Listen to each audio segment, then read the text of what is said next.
সূরা ওয়াকিয়া নিয়ে আলোচনা শুরু করব। মক্কায় অবতীর্ণ এই সূরায় অবধারিতভাবে কিয়ামত সংঘটিত হওয়া এবং কিয়ামত দিবসের ভয়াবহতার কথা বর্ণিত হয়েছে। সূরাটি শুরু হয়েছে কিয়ামত সংঘটিত হওয়ার মুহূর্তের বর্ণনা দিয়ে এবং এরপর আল্লাহর নৈকট্যের ভিত্তিতে মানুষকে আলাদা আলাদা দলে বিভক্ত করা হয়েছে। তো প্রথমেই এই সূরার 1 থেকে 6 নম্বর পর্যন্ত আয়াতের তর্জমা শোনা যাক। যখন সেই অবশ্যম্ভাবী ঘটনাটি অর্থাৎ কিয়ামত সংগঠিত হবে, এর সংগঠন মিথ্যা কিছু নয় এবং এটিকে অস্বীকার করার কিছু নেই। অবশ্যম্ভাবী ঘটনাটি কাফেরদের নিচু করবে এবং মুমিনদের করবে সমুন্নত।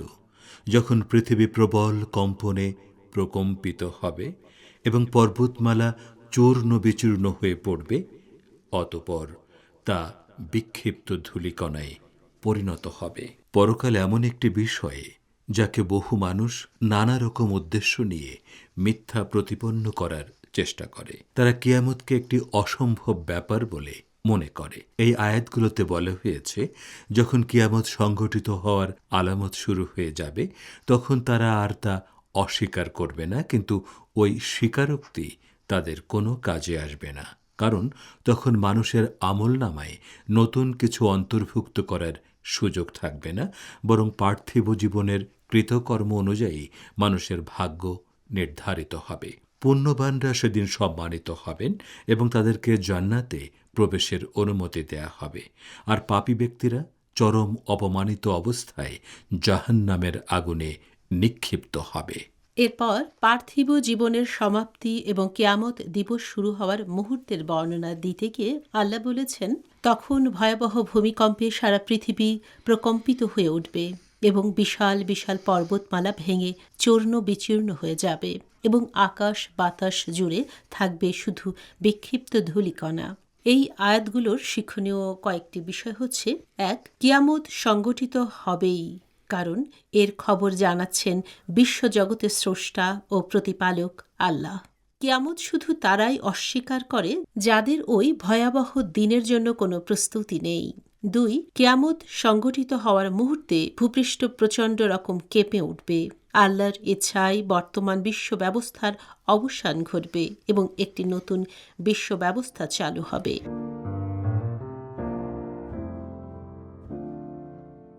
এবারে সূরা ওয়াকিয়ার 7 থেকে 14 নম্বর পর্যন্ত আয়াতের তর্জমা শোনা যাক। আর সেদিন তোমরা বিভক্ত হয়ে পড়বে 3 দলে। সুতরাং প্রথম দল হবে সৌভাগ্যবান। সৌভাগ্যবান দলটি কতই না ভাগ্যবান।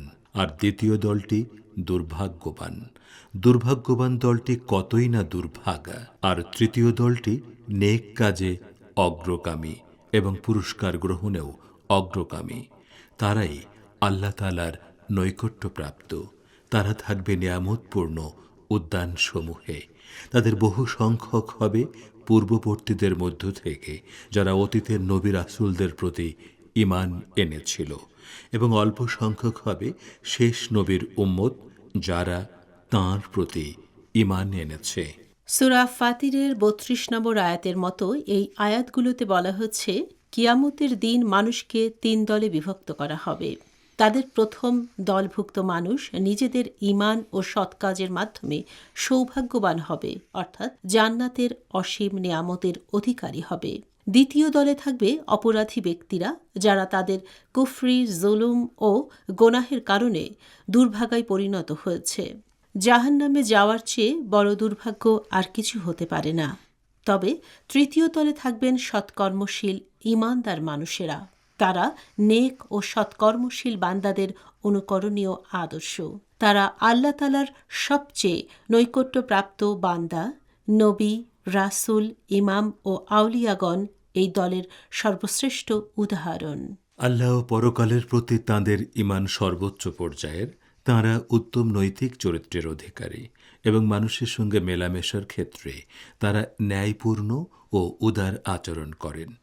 ইবাদত, বীরত্ব, ন্যায় বিচার, ক্ষমাসহ সকল ঐশী ও মানবীয় গুণাবলীতে তাদের জুড়ি নেই এবং দিনের প্রয়োজনে তারা নিজেদের জীবন বিলিয়ে দিতেও কুণ্ঠিত হয় না। সৃষ্টির শুরু থেকে এই বৈশিষ্ট্যের মানুষ ছিল এখনও আছে এবং কিয়ামত পর্যন্ত থাকবে। অতীত নবী রাসূলদের অনুসরণ করে বহু মানুষ জান্নাত লাভের সৌভাগ্য অর্জন করেছেন, আবার বহু মানুষ শেষ নবীর উম্মত হয়েও তাঁর প্রতি ঈমান না আনায় জাহান্নামে নিক্ষিপ্ত হবে। এই আয়াতগুলোর শিক্ষণীয় কয়েকটি দিক হচ্ছে: ১. প্রকৃত ও চিরস্থায়ী সৌভাগ্য কেবলমাত্র পরকালেই অর্জন করা সম্ভব হবে। ২. জান্নাত হচ্ছে মুমিনদের সফলতা অর্জনের স্থান, তবে জান্নাতবাসী বস্তুগত সব নিয়ামতে পরিপূর্ণ থাকলেও তাদের সবচেয়ে বড় পুরস্কার হবে আল্লাহ তাআলার নৈকট্য লাভ। এবারে সূরা ওয়াকিয়ার ১৫ থেকে ১৯ নম্বর পর্যন্ত আয়াতের তর্জমা শোনা যায়। স্বর্ণখচিত আসনে তারা হেলান দিয়ে বসবে পরস্পর মুখোমুখি হয়ে। তাদের আশেপাশে ঘোরাফেরা করবে চিরকিশোরেরা। পানপত্র, জগ ও প্রস্রবণ নিঃসৃত সুরাপূর্ণ পেয়ালা নিয়ে তারা জান্নাতবাসীকে আপ্যায়ন করবে।